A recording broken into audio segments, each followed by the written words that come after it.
Assalamu alaikum viewers. Welcome to Siyasat.com English News. I'm Ayman Umar. Telangana Municipal Administration and Urban Development Minister K.T. Rama Rao has praised the Aga Khan Trust for Culture for its stellar work on behalf of the state government. Acknowledging the state's partnership with the Aga Khan Trust for Culture to restore the Qutub Shahi tombs, KTR said that efforts are on to get World Heritage Site status for the Qutub Shahi tombs.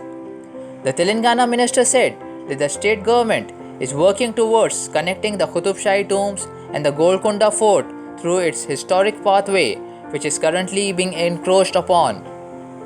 The Aga Khan Trust for Culture has signed a memorandum of understanding with the Telangana government to restore and develop the Qutub Shahi tombs, which is a royal necropolis of the Golconda or Qutub Shahi kingdom. It was originally connected to the Golconda Fort through a pathway. The future of Telangana's largest fruit market, the Kotapet, is in jeopardy. The Telangana government plans to build a super specialty hospital on this land. From 1st of October, the concerned authorities have closed the Kotapet fruit market, due to which the farmers and the traders are facing great inconvenience. The state government has ordered shifting of the fruit market to Bata Singaram Logistic Park and preventing the fruit traders and commission agents from conducting their business in the existing market. Apart from the state's fruit merchants, the interstate fruit traders are also suffering lakhs of rupees of losses due to the closure of the existing fruit market. The state government originally planned to shift the fruit market to the Kohida area of Sangareddy district, but the fruit traders refused to go there as the place had no facilities. The Telangana State Board of Intermediate Education on Tuesday announced the first term Dussehra holidays for all the junior colleges for the current academic year from 13th to 17th of October. On the other hand, the Telangana government has declared holidays for all the schools in the state in view of the Dussehra festival. The School Education Department has announced 12 days of holidays for the schools starting from 6th of October. The government said in a statement, all the schools will be closed from 6th to 17th of October for Dussehra vacations. All the schools and colleges will reopen on 18th of October, the government statement have said. Telangana Academy for Skill Knowledge, Karimnagar, is set to organize a mega job mela to recruit staff at IT Towers. TASK is conducting a job fair at Sri Chaitanya College of Engineering on Thursday, the 7th of October. The companies housed in the tower are looking at entry-level employees and are working closely with TASK for it. Modak Analytics, 7A Tech Solutions, Cluster IT, NIIT, and SDFC will participate in the job mela and select candidates as per their requirement criteria. Students who have completed graduation in engineering and non-engineering courses in 2019, 2020, and 2021 with a minimum of 55% marks and having good communication and technology skills are eligible for this drive.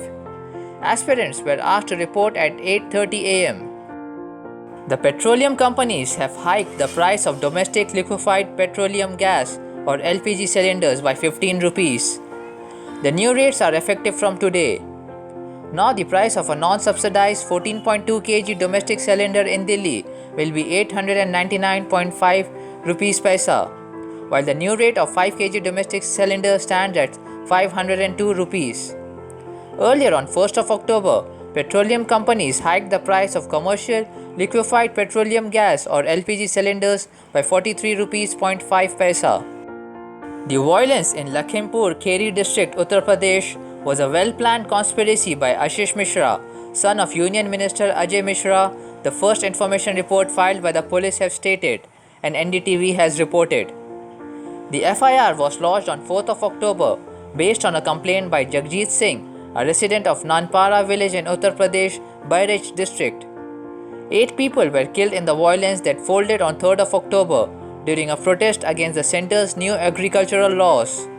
4 of those who died were farmers.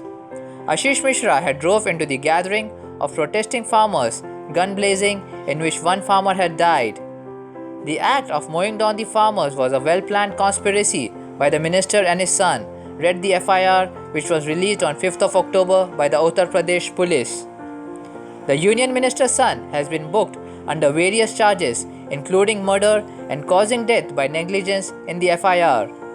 The police have attributed the delay because they are preoccupied with multiple issues, including negotiations with farmers, postmortems, and cremations.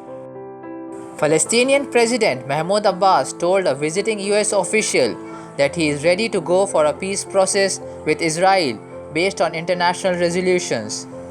The official Palestinian news agency reported that Abbas made the remarks during a meeting held in the West Bank city of Ramallah with Hadi Amr, the US Deputy Assistant Secretary of State for Israel and Palestinian Affairs.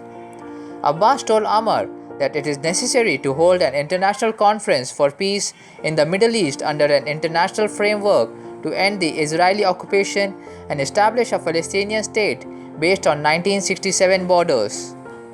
The Wafa report said that Abbas explained to Amr the meaning of the online speech he addressed last week before the UN General Assembly, which included initiatives aimed at ending the Israeli occupation of the Palestinian territories.